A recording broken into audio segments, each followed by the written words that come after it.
Estamos hablando que los boletos de, soccer tickets are expensive right now. And last week when we met, but real quick, how do you introduce yourself? Yeah. Well, my name is Julio Ramos. They know me, como digo yo, en el bajo mundo. En el bajo mundo. As El Chiva Mayor. You can, that's my Instagram, El Chiva Mayor. And man, I'm a football lover. Soccer for the ones that don't understand the world football. Soccer's been around my life the whole time, and I'm very passionate about it. Yeah, that's awesome. We were just talking about how expensive tickets are, and last week we were talking about how the stadiums are kind of empty. Like people are afraid to go to the games, los partidos, because of immigration laws or ICE or cuéntame, is this an idea or is this something you've seen? You know what? At the beginning, I thought it was just an idea, but I have talked to a couple of friends from different states. Yeah, and they have assured me that a lot of people are afraid of going to the stadium. For many reasons. For example, right now at BMO, before you enter the stadium, they have they scan your face and like this new machinery really? So people's afraid, man. It's not that they're not hiding anything, but the fact that the politicians right now are against illegal immigrants, and let's face it, there's a lot of illegal immigrants that go to the stadiums, specifically Latinos, Hispanics. So I think it's a little bit of everything. I think also the economy is not doing as good as we thought it was going to do. Yeah. Ticket prices, man, are insane. Let me give you an example. Mexico's going to play, and before you can get a decent ticket for $60. Right now, $60 won't even buy you the parking. Yeah. So those are things like Messi's coming in April 2nd. You go and check the prices. The cheapest one is $280. And that's for a shitty seat. Exactly. Well, in the BMO, there's no shitty seats on BMO Stadium. Oh, BMO, yeah. But there's other stadiums. But they're going from $300 to $1,600 for just a soccer match. That's insane. It's insane. I think unfortunately, football or soccer was el deporte del pueblo. Claro. And right now it's turning into a business. Eso también te voy a decir. ¿Tú no piensas que también it's becoming more popular and it's becoming more of an American staple sport? I mean, of course, it's still not NFL or baseball is America's pastime, but it's become popular.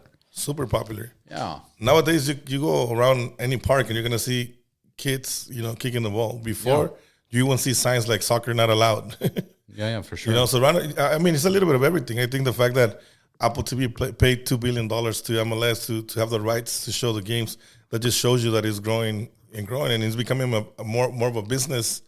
I mean, it's always been a business. Right. But worldwide, globally. Yeah. But in America, it's been you play soccer, Mm-hmm.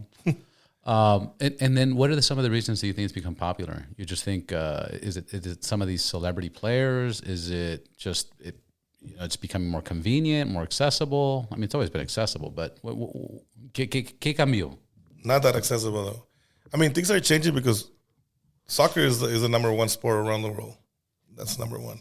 Number two, I think MLS has done a really good job on building a foundation that and taking it step by step to grow that structure of football here in America. The fact that they have soccer-specific stadiums for every single team or almost every single team, not even Mexico that has more years where their league has that. Yeah. But they cater to the fans, the popular players, a little bit of everything. But I think they're going on the right path. Unfortunately, it's affecting the real fans' pocket because it's getting more expensive. Yeah, it's like a catch-22. Explícame. I typical American. I didn't follow soccer much. World Cup. Yo me dedico al World Cup. Now I've been going more with Jaime. I've been going to LAFC. I love their branding. I love their marketing. Break it down. Who is MLS and what are the different categories? And is MLS an American corporate? Yes. Break it down. Yeah, MLS is a corporation, and they actually own all the teams. Everybody, like for example, if you bring Messi and all the sales from what Messi does with jerseys, they share the money with all the ownership from all the teams. Okay. So MLS controls everything. They're like NBA. Kind of NBA, yeah. So like it's the East and the West, Right. So you have, I think right now we're at 33 teams with a brand new team in San Diego. Actually doing pretty good, starting pretty good. A very good market, by the way. Yeah. And that's what I'm saying. Like what MLS has done, they have trickled down very good on where to put a team, because everybody wants a team, but not everybody can afford a team. You know? Right. Let me give you a perfect example. When Chivas USA came in to MLS, they paid $5 million to get a franchise, which is nothing. Yeah. When they sold the franchise to become LAFC, they got $150 million. So that's in a yes. So that's where the money's at. That's where our money's at. So We got to buy a team, right, and flip it. well, right now it's very expensive, by the way. Oh, I'm sure. Right now the franchises for MLS, but back in the day they will come on, get one. You know, there was only like 10, 12 teams. So that's what I'm saying. Like it's growing so much. MLS,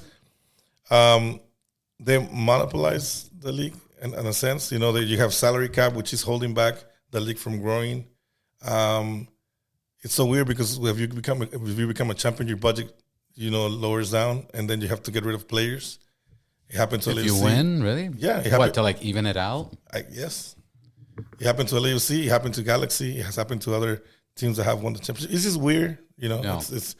And I think that what's holding back MLS from being like a top league around the world is the calendarization and the fact that they have the salary cap.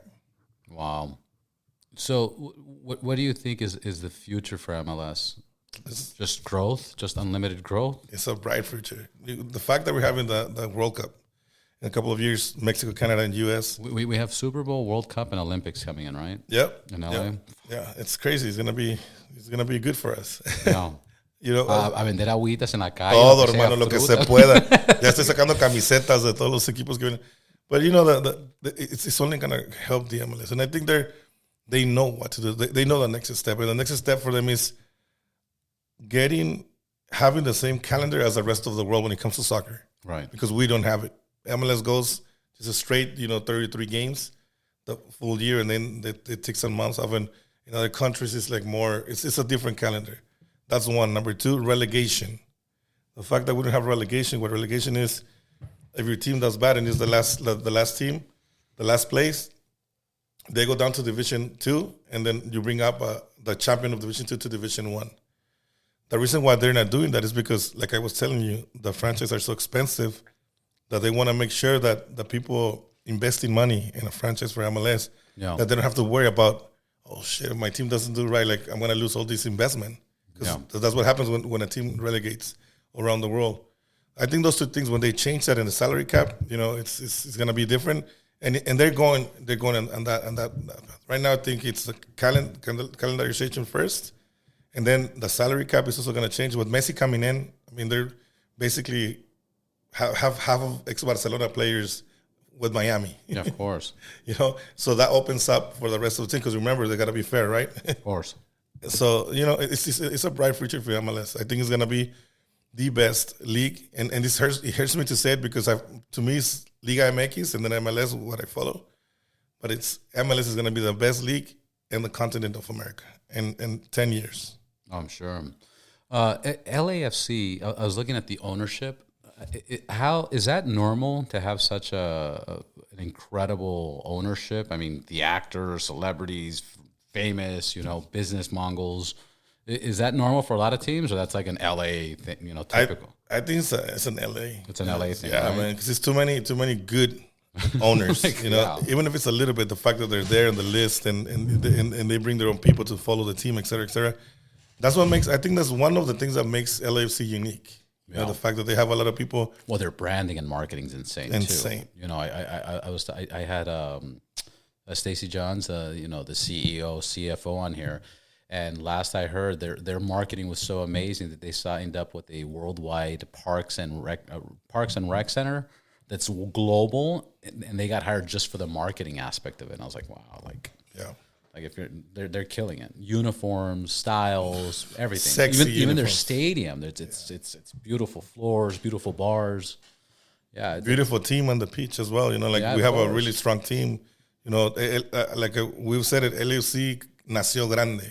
They were born a big deal. Sí, mero, cabrones. Sí. But it's funny because when you talk about how they advertise the team and everything, at the beginning, it has never been about billboards or commercials. It's about Passion. street by street.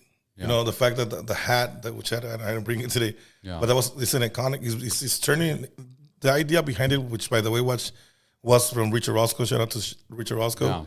Was taking Big Rich taking the LA out of the crest of the team. Yeah. And make it an iconic hat that represents Los Angeles, regardless if you follow football or not. Right. And he's becoming that. Yeah. He's becoming it's a symbol. It's a symbol of Los Angeles. Forget about LAFC, of Los Angeles. Of Los Angeles, yeah. Like the LA Dodgers, like everything. And that's amazing. So it's becoming almost like a Nike. Like people want to wear Nike for that, you know, a team is becoming that. It's their marketing. The marketing has been crazy, man. Again, street by street, listening to the supporters, listening to the right people. Yeah. I think that's what has made them so successful when it comes to all of that. You know, the fact that, for example, just by building the stadium, you know, we were there with Gensler, I think was the ones that built it. So we had meetings with them. We had a group. You're like, ¿cómo se dice? They will get us together, ask us questions. How do we want the stadium built? What do we want in the stadium? What do we think is important? All of those aspects of football, because people think that it's just about kicking the ball. Yeah. Football is more than that, man. Kicking the ball is just a cherry on top of the cake. Yeah. But there's so many things around it, from what you have on the grass on the field, the stands, the people that you bring in, who do you cater to, what do you represent, what does it mean to people. Those are more important aspects than winning a game or playing a game. Yeah. And a lot of people just see sport, that's it.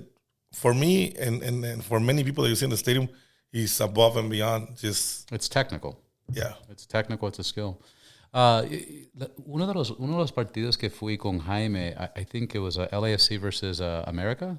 Yes. America. Sí. Y Jaime and I were both. The fact that Jaime was confused made me even more confused. But LAFC was wearing their away jerseys, and America was wearing their home jerseys at the LAFC. And rumor has it that America paid to play at what was that about? I think it's more for advertisement, to advertise the uniform, because there's nothing behind it. It was a friendly match. But didn't they have to pay to be the home team, or no? I mean, LAFC is a home team. They actually pick what uniform they want to use. Right, but what Jaime was telling me was like he's never seen them wear their away jerseys at a home game. I think es que ya cuando uno crece y se va a hacer más viejito. Saludos, Jaime. No te creas, hermano. No, we have used the second or third uniform at home before. Claro. Like so América no pagó nada extra or rentó el stadium. Porque esa fue la idea que nos fuimos. It could be that the people that organized the game, but I think the people that organized the game was LAFC. They wanted to face a really good team before coming into the Championships Cup. Which we won. We won, by the way. America fans, you guys couldn't even fill up the south end, and supposedly we're going to take over the stadium. Anyway. Yeah. I don't think so, but I mean, it could happen. Yeah, I found that interesting. Yeah. Let's talk about LAFC. Let's continue talking about. First of all, I see you have the ring, which is amazing. Yes, actually 2 rings. You have 2 rings. Opens Cup and the MLS Cup. That's amazing. Yeah. That's amazing. That's a badass ring. Oh, yeah, I love it. You're one of the founders or the founders of 3252?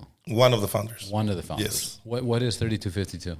3252. For the people that don't know. Yes, 3252, it's the supporter group that is in the north end of the BMO Stadium. We've always been there. You can go to any game and you may see the stadium empty, but never a section. Yeah. We're very passionate. I think that we revolutionized the MLS when it comes to supporters. A lot of supporters are trying to do what we're doing. Even Galaxy, even Carson, they didn't have safe standings in their stadium, which is there's no seats.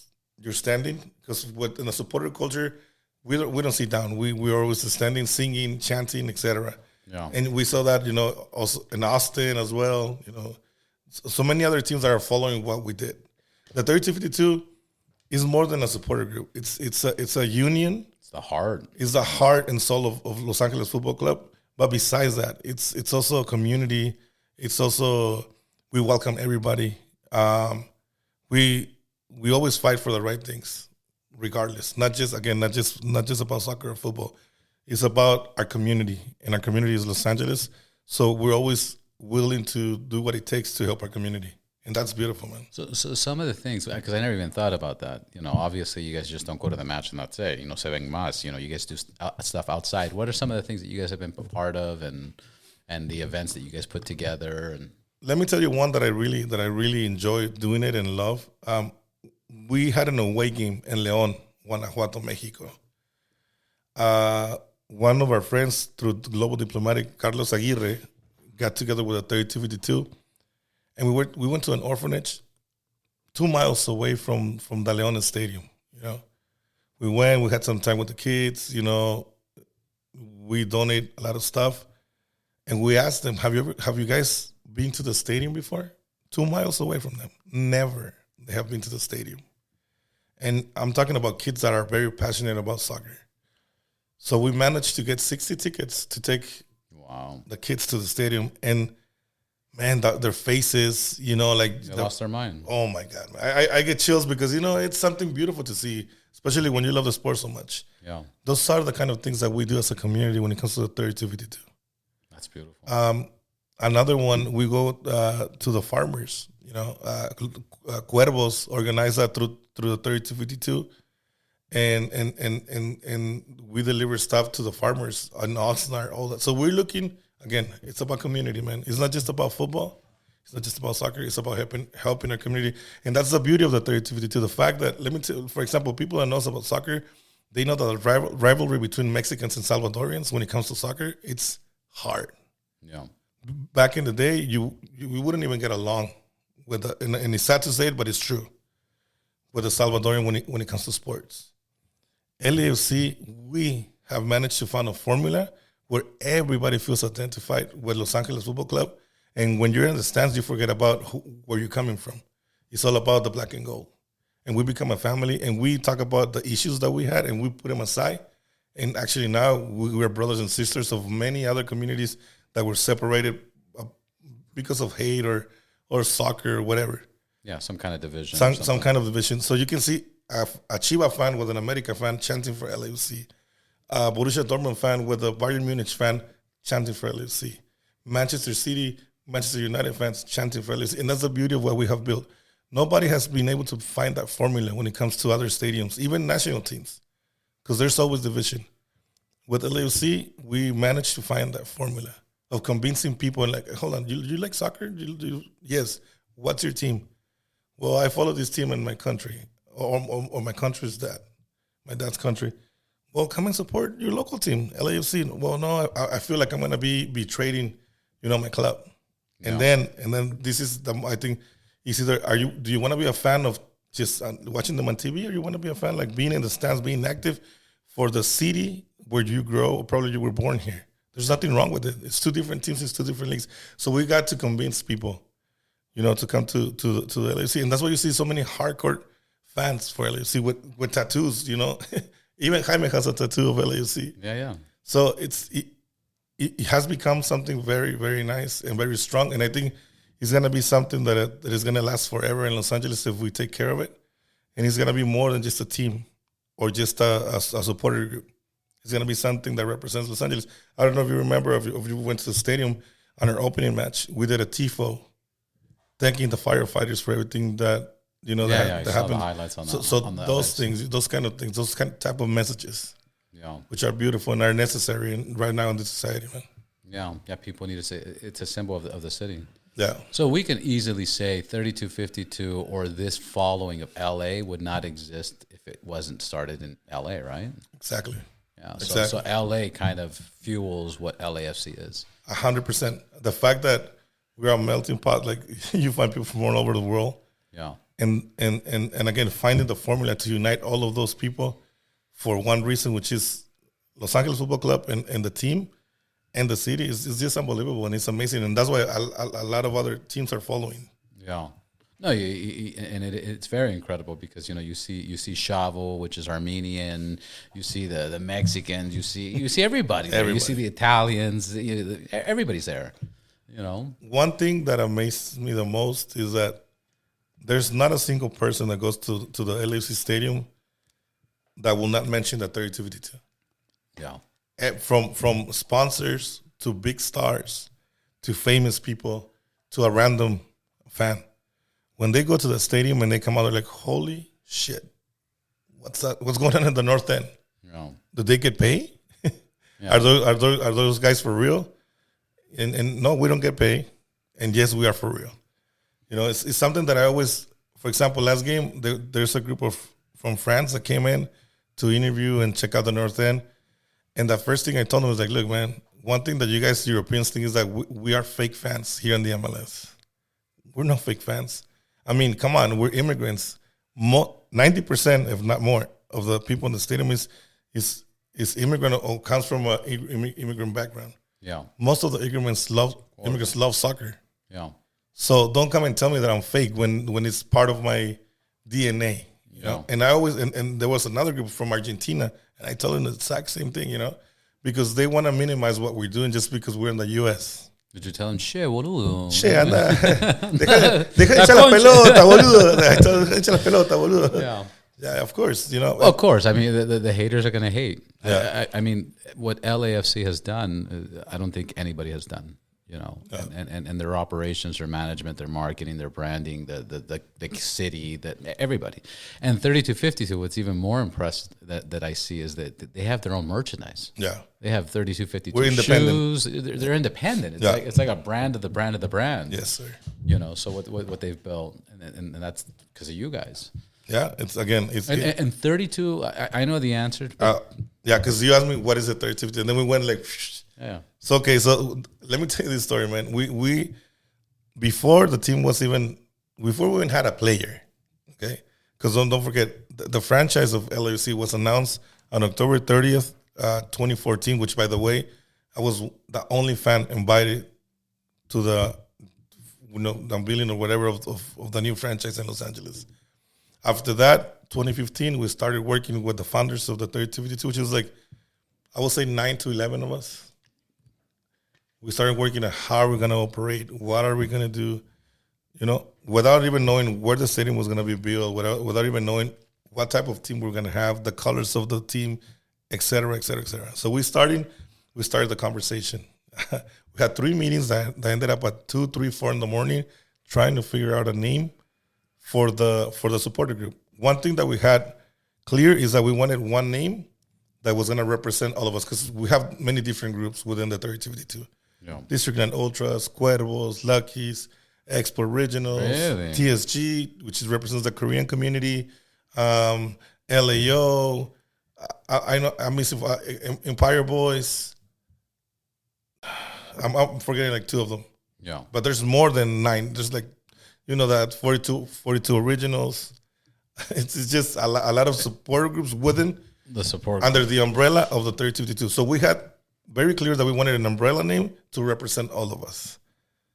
3 nights, 3 in the morning, we couldn't get a name. One day we got invited to the Experience Center. The Experience Center was a little warehouse they built where they had like seats with the virtual, they would give you like a virtual tour of how the stadium was going to look, etc. So we're talking in the room, and Patrick, if I'm not mistaken, or Rich, said, well, guys, let me show you, this is going to be the North End, which, by the way, is going to have 3,252 seats or spaces standing. We all look around like, what? Can you repeat that again? Yeah, 3252. That's it, man. That's the name. Wow. That's what is going to represent us. And it has become, I think it was a perfect name. It was a perfect time. And it represents, more than just numbers. Right. It represents the whole North End and full force, and all the people that are putting there, because we put our life in this, man. People think that it's just like, you just show up and it's a hobby. No, it's 24/7 for some of us. The ones that are very passionate, and that's why we were able to build what we have right now. Can you explain or give your opinion of what it feels to be in the stadium with 3252?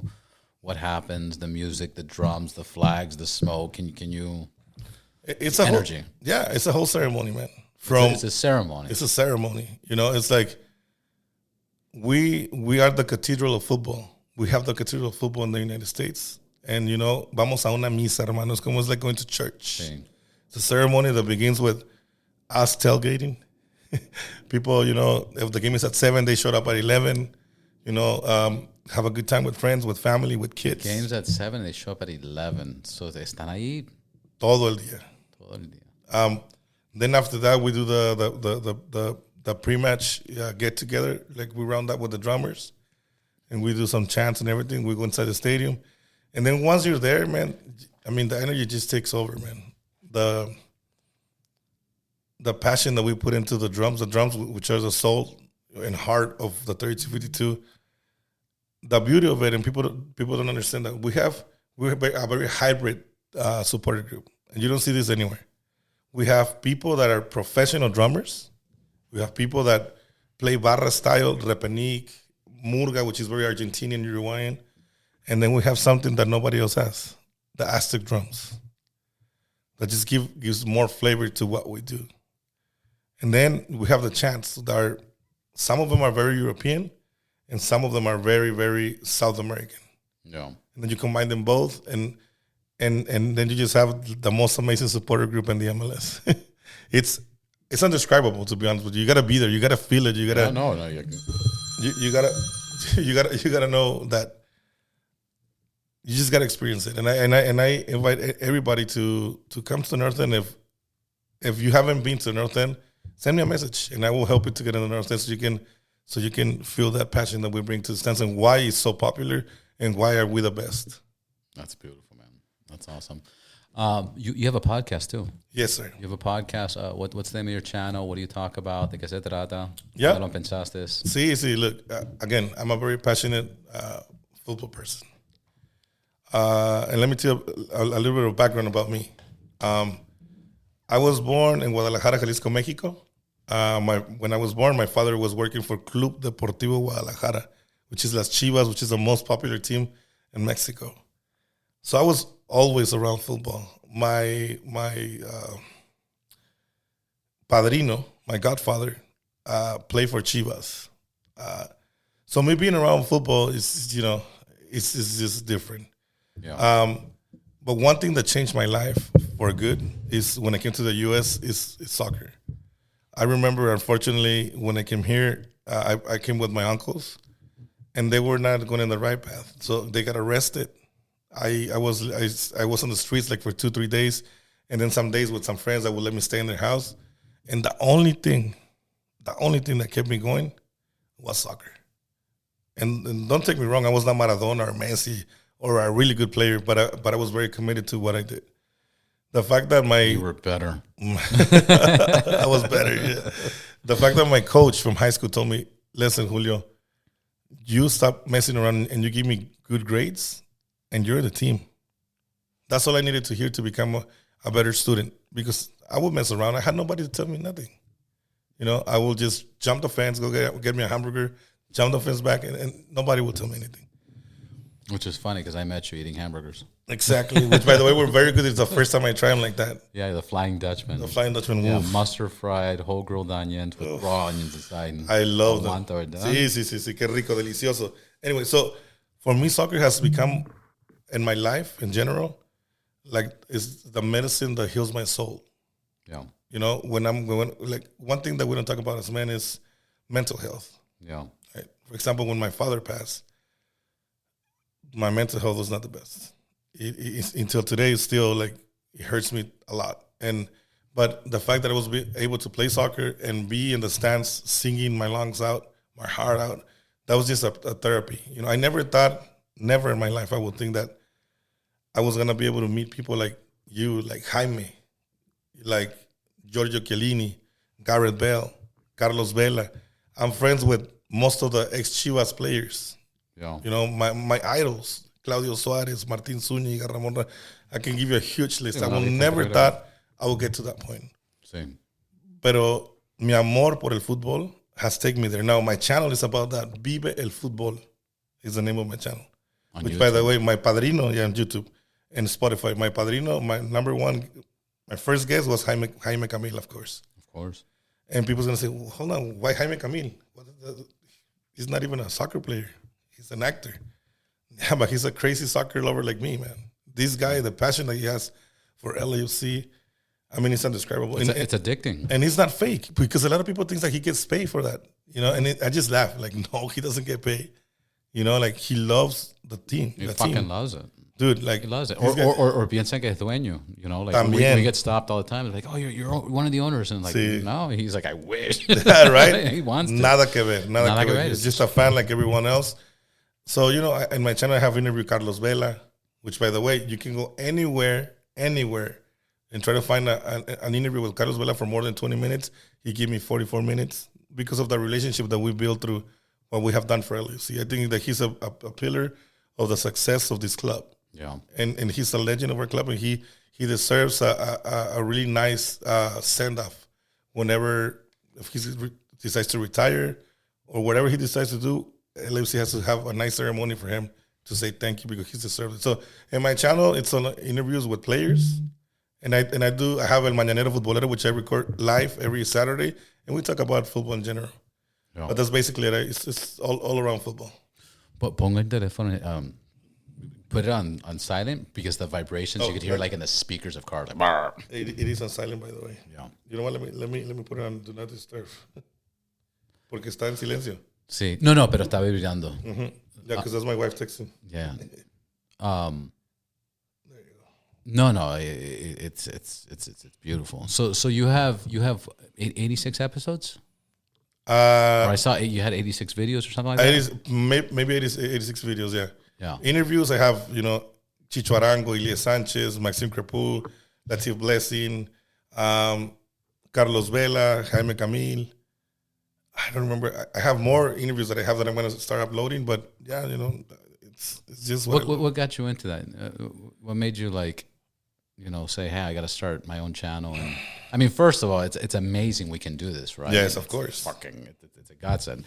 But what made you decide? Tenía los compas ahí, hey, start your channel, or again, I'm in a lot of interviews. Like I have been in Canal 30, Univision, Telemundo, Fox Sport, ESPN. Like they will invite me to talk about my teams.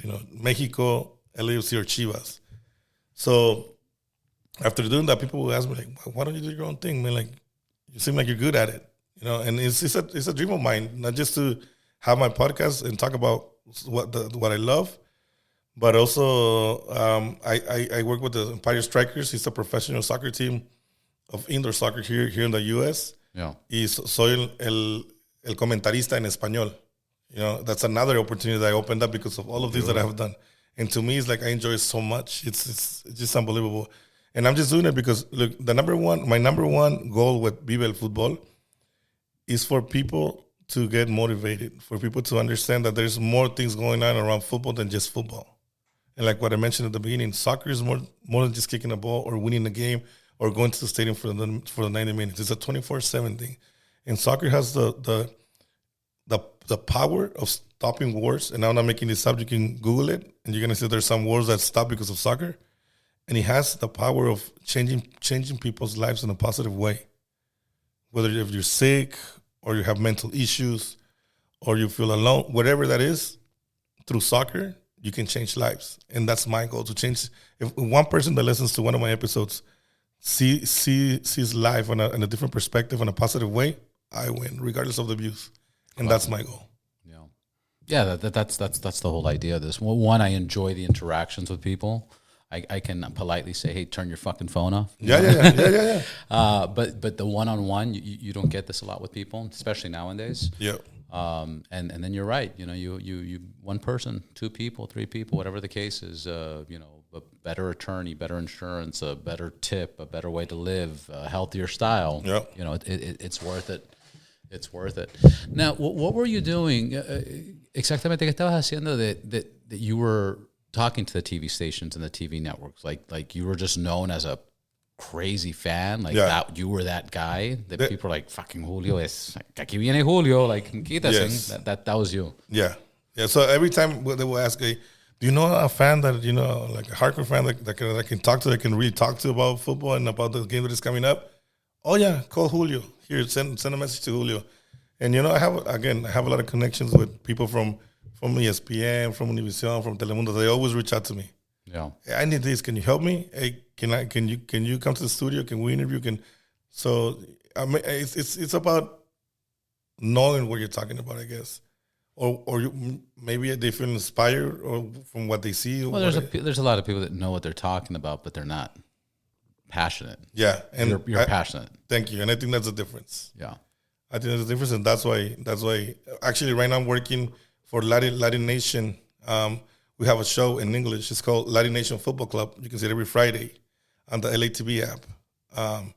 And those are the things that I can't believe. Now I'm getting paid to talk about what I love, and that's something that I will never ever imagine, but I really enjoy, and I'm looking forward to growing more, so that I can continue to help people throughout football, and also make money for my family. At the end of the day, it's no comemos de estar hablando, right? Sí, claro. So I'm actually working on a couple of things that I want to do. My goal is to go around the world and visit those soccer fields or soccer communities that have no soccer balls and provide them with a soccer ball through donations from my fans. Actually, I did one thing. I went to Zacatepec, Morelos, and I went to an orphanage. And I know I went to an orphanage and just to see that how much they were suffering because the guy that was taking care of the orphanage passed away. They had no food. These are kids that are vegetarian, by the way. I was like, man, I got to do something. I only had to donate $500, but it wasn't enough. So I went through my social media and I showed the people, look, guys, I'm here in Zacatepec, Morelos, in La Sierra de Zacatepec, or mountains, and I need help. Whatever you can help me with, help me to bring food for these kids. I was able to gather together like 34,000 pesos, which is like $1,800. Wow. And it was just to see their faces. So this is all through my football community people. So those are the things that I'm looking forward to be able to help people around the world throughout the people that love the sport and that trust me with what I do. Yeah. No, people have always talked about soccer being a very passionate or a good cause because all you need is a ball. That's it. All you need is a ball and 2 water bottles on one side. And, dos piedras, mi hermano. Dos piedras, exactamente. En Guadalajara, 2 piedras la portería y toda la noche jugando fútbol. Y toda la noche jugando. It's accessible. Yeah. It's accessible. And it gives a lot of people joy, hope. I think, sorry to interrupt you. I think they're more than joy, which is, it's important. Hope. Hope is the right word. Well, no, but to even get deeper than that, a veces uno tiene tantos problemas en la vida and life is so complicated that you just think about those problems. Yes. And when you play a sport, when you find something you like, estás presente. Sí. Estás presente y nada importa. Yep. There's food, there's no food, I'm thirsty, I'm not thirsty. No, I got to make a fucking goal. I got to go here, I got to go there, I got to do this, and that break in your brain is like, it's peace. It's peace of mind. You're going to sleep better. It's more valuable than taking some medicine sometimes. Medicine, but it's better than anything. Yes. Because the problem with alcohol or the problem with medicines or the problem with drugs or anything else, guess what? There's a bad crash. Yep. There's a bad fucking crash. You're cruising like, I don't care. I'm doing good. Woohoo, no me importa, me vale, let's fight. Whatever. Yeah. But this is but then it has a serious crash and consequences. And it has addictions and all that other stuff. This is, sports. I mean, yo también, this year has been insane. And my thing is I just been starting running and hiking and going, estar en las montañas and la naturaleza, and it's just like, it's a break. Nice. It's a mental thing that we need. 100%. Let me tell you a story on that, and I'm not gonna say names, but I'm also a soccer coach for a high school and a middle school. Yeah. This Poses in San Valley, and I was telling my wife, like, oh man, I'm regretting being the coach. She's like, what? Are you crazy or what? I'm like, no, let me tell you why. Hold on, I'm getting somewhere. I'm falling in love with these kids. I see them like my kids now. And I told the story of this single kid that came up to me. He's like, hey, coach, you think I want to make the team? And by the way, I had already talked to the sporting director, and they have told me that this kid, was a troublemaker, that he was always like fighting with his teachers and all that. Anyway, So I'm like, look, let me tell you, I'm going to be straightforward with you, man. I want to be here to help you, not just to play better soccer, but also to be a better person. That's my main goal is for you to be a better person. I'm talking about 13-year-old kid. If you show me that you can that you can behave and that you can do better in school, you'll be a starter in my team because you have skills. Yeah. He gives me a hug. He's like, thank you so much, coach. You don't know what this means to me. That's one day. 3 days after, he gets a little bit late. He's like, hey, coach, I'm sorry I got here late. I'm like, is everything okay? Is there anything I can help you with? I'm like, oh, it's because I went to therapy. And I asked him, can I ask you, like, what kind of therapy? He's like, yeah, I'm going to, anger management and blah, blah, blah. So I took him to the side and I said, I'm going to tell him, look, mijo, I'm here for you. Anything you need, anything I can help you with, please, I'm here for you. Let me tell you something. You're not the only one struggling with anger management. You're not the only one struggling in life. But one thing I want to tell you for sure. If you respect this sport and if you really like it and you commit to it, it's only going to help you to be a better person and a great human being. When this kid hugged me and started crying, he broke my heart, man. But he also made me understand that that's what I'm there for. And that's my main goal, like I told you. If I can change that kid's life for positive, that's it. That's it. You can rest. Yeah, man. So those are the things that soccer can put you in, even within the 30 to 52. You know how many people have come to me and say, "Thank you, brother." I'm like, "Thank you for what? For what you guys have built." I was going through depression. I was going through this, and I came here and I found a family, and I found some people that cares about me, and all those little stories behind. Like again, it's not just a game; it's above and beyond it. No, that's amazing. That's amazing. You know what? I'm going to take a quick break real quick. Disculpa, no, está fuerte esa historia. It's los niños y casi más los hombres, they need that thing. They need to have value. They need to find a sport. They need to get that discipline. They need that because, a lot of people are struggling. And it's crazy to see how many people are struggling, and something so simple can bring so much joy and being present. Y todas esas cosas, it's back to the same thing. It gives hope, and it makes you present. Yes. Because we're always worried about the past, we're always worried about the future, and we're not living at the moment, and that's what causes problems. And now that kid, you affected that kid's life. Now that kid's gonna affect other people in his life, and we don't know what people are going through. It's tough. 100%. You know what I've seen is very sad within our Latino community, especially. I'm just gonna speak about the San Fernando Valley, but I'm pretty sure it's happening everywhere else. Taking my kids to soccer, I will come across kids that they will just get dropped off to the games, and you wouldn't see their parents around for the games. It was like a daycare or something like a daycare, and we don't know what the parents are going through. I was gonna go there. Yeah.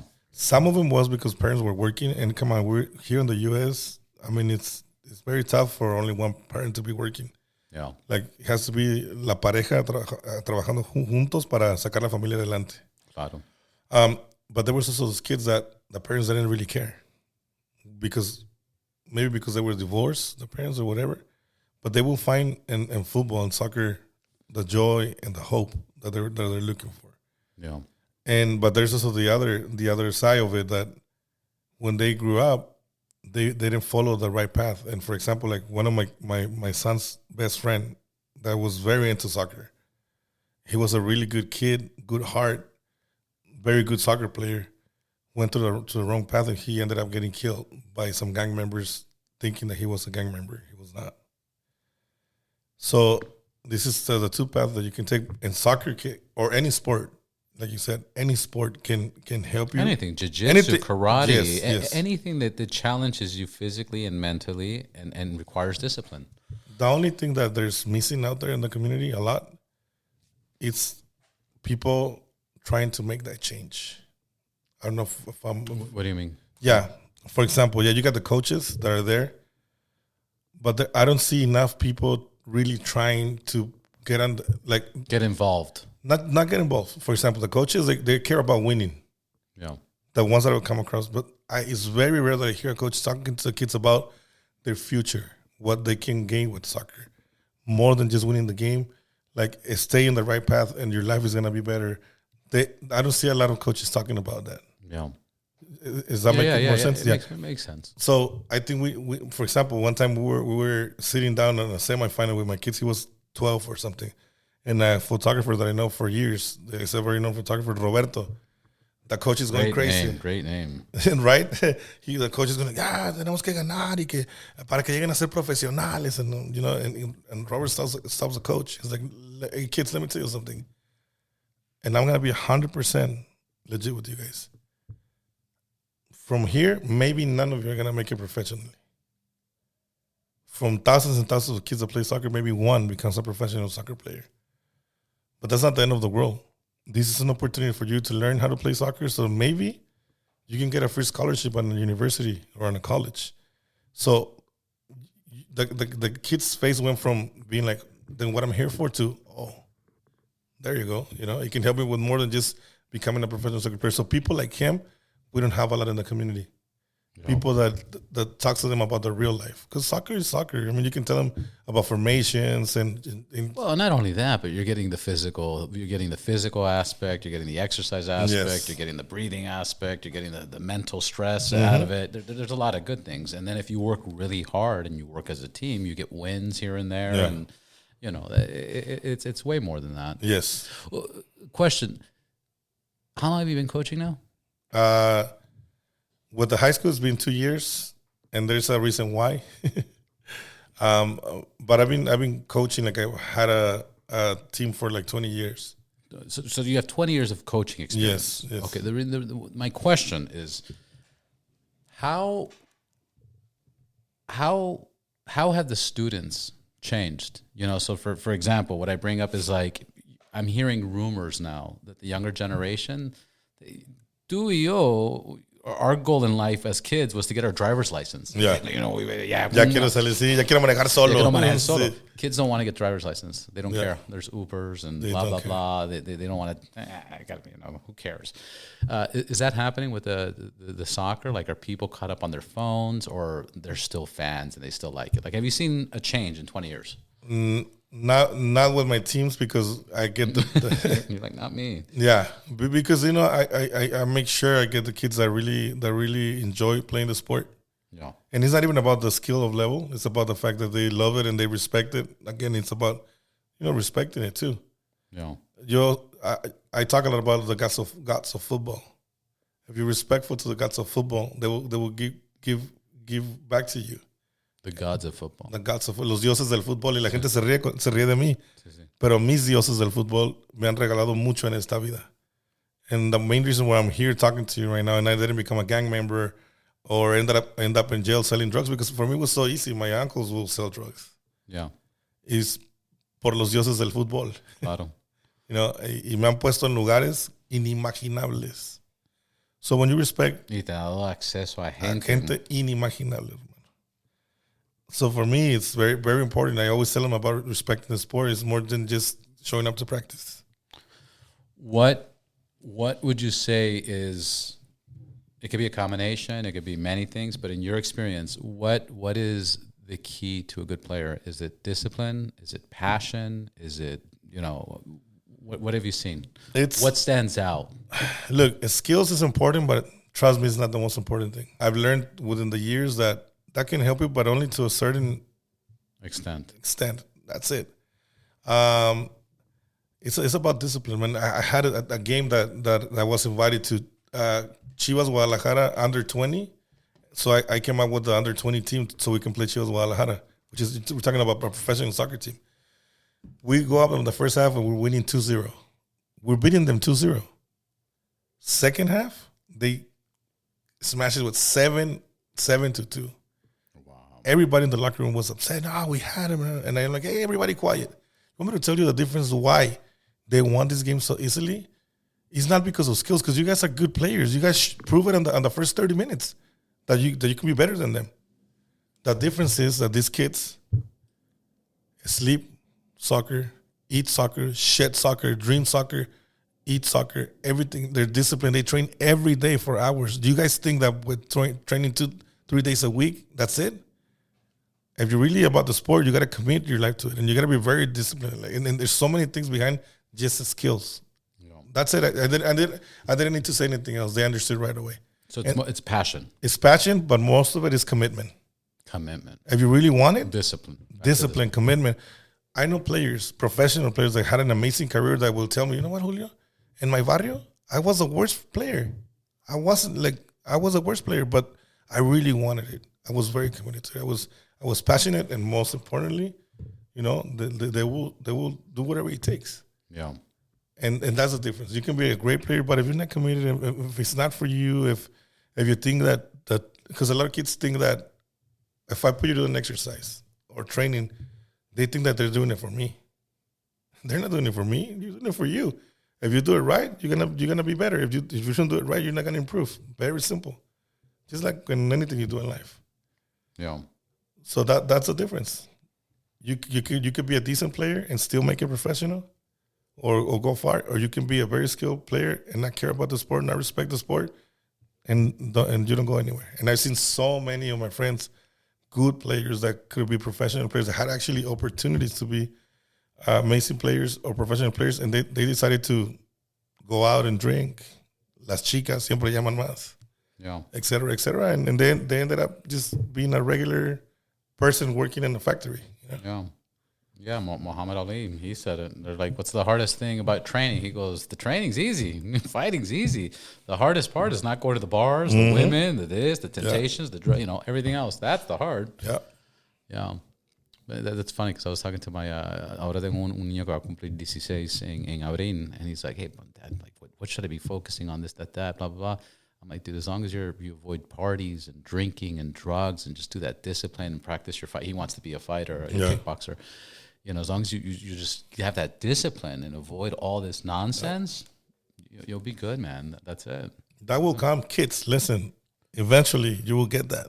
And it's better in your late 20s, yes. late 30s when you've established and built something up. Yes. But otherwise, you have old timers like us that will be like, dude, I wish I could do my teens and my 20s all over again. Yeah. It was just a big party and it was useless. And I don't, and y se lo dije, I almost don't talk to anybody that I used to party with or drink with.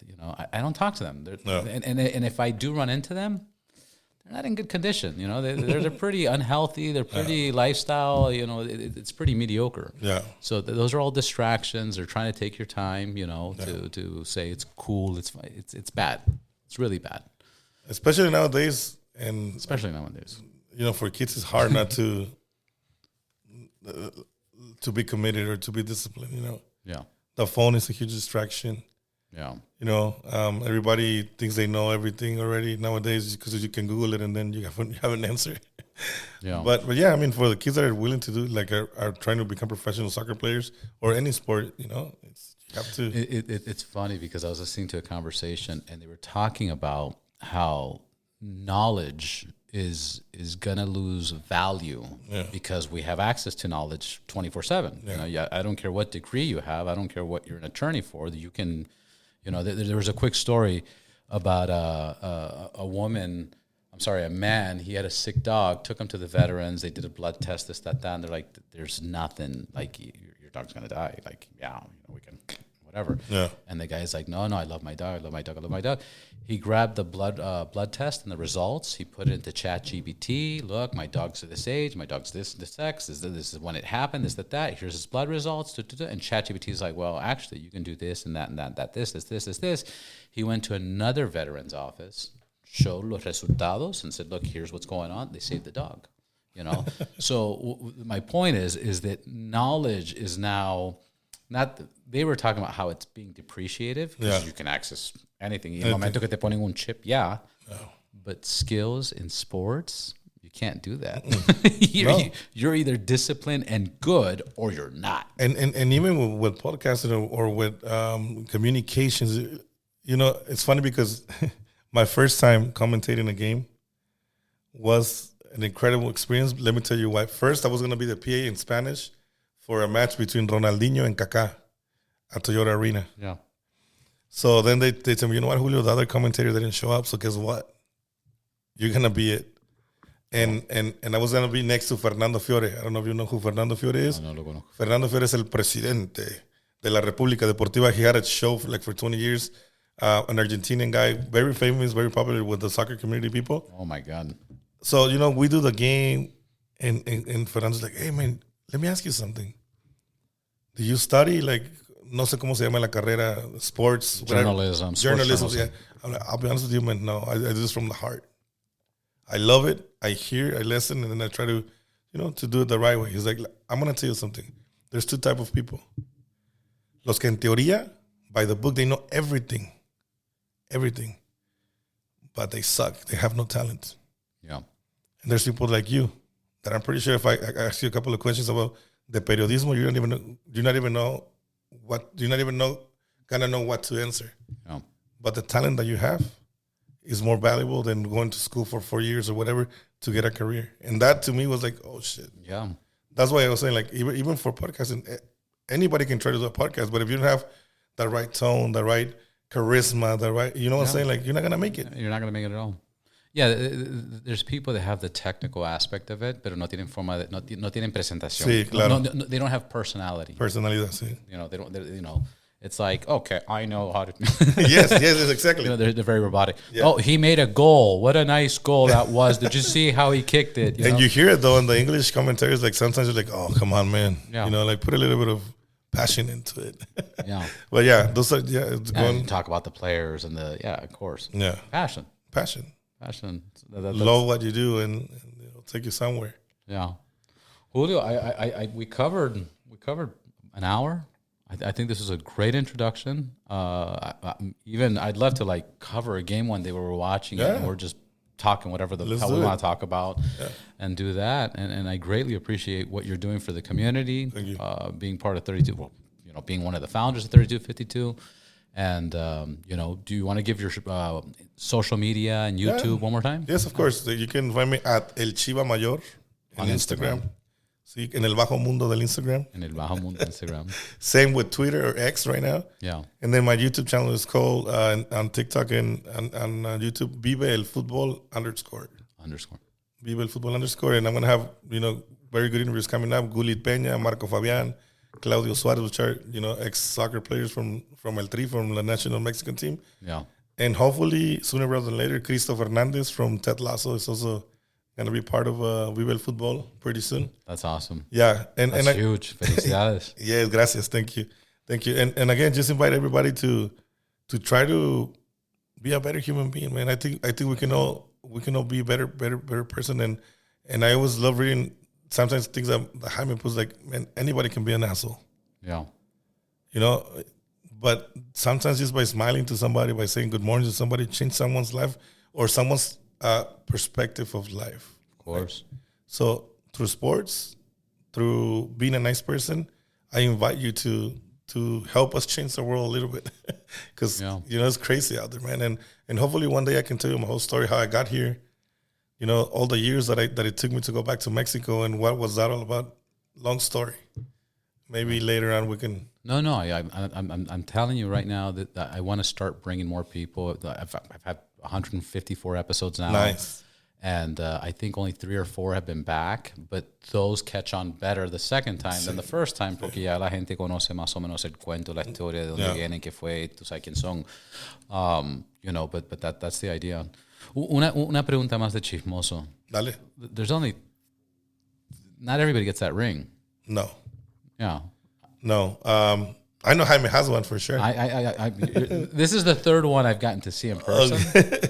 But my understanding, not everybody gets that. No. Jaime barely got his. Yeah. No, I mean, who'd you take that from? With the club. No, the club gave it to me. You can actually see my last name in the in the ring right there. Ramos. That's badass. So those are like the ones the players got too. Same with this one. Préstame un momentico para ponerlo en la cámara. Claro que sí, hermano. And talk about it. Yeah. Eso es nada más. Only the players got him, and obviously people, owners, and all that from the club. And again, I'm very thankful and very blessed that they see me as a person that deserves that type of ring, which is very beautiful, by the way. It's beautiful. Yeah. And then the other one from the Open Cup last year, same. But the club gave it to you because I know it was like limited. It's usually like the players. Yes. It's usually the office. The CEO. Mm-hmm. They just said, "Hey, Julio, here's yours," or you were like, "Hey." No. They talk about it. They spend a lot of money in these rings, and they give it to the directors of the 3052. To the people that have helped them build what they have right now. Yeah. And that's why you see what you see in LAFC. Just to close everyone to like the fact that we're shoulder to shoulder with the front office most of the time, it makes a huge difference. A lot of teams around the world, not just the MLS, wish they had. For example, we have meetings with John Torrington, which is the guy in charge of bringing players. You can ask anybody around the world and ask him, hey, what team are you a fan of? Have you ever have a meeting with this guy to talk about the players that you want in the team? It's very rare. So that's the difference between what we do. We're more than a club. Again, we're street by street. We're shoulder to shoulder than what the rest of the clubs are doing. Yeah. No, that's huge because, changes start at the top. Always. The top. People say, it starts at the bottom. No, it starts at the top. And when you have that relationship. No, I've met everybody, and everybody's been super kind. You know? Everybody's been super kind and accessible. They better. Yeah. Otherwise, we'll call them out. Yeah. Yeah, for sure. No, that's one thing that we talked from the beginning. Like, you got to be a very accessible team. We're here for you. You should be here for us. Yeah.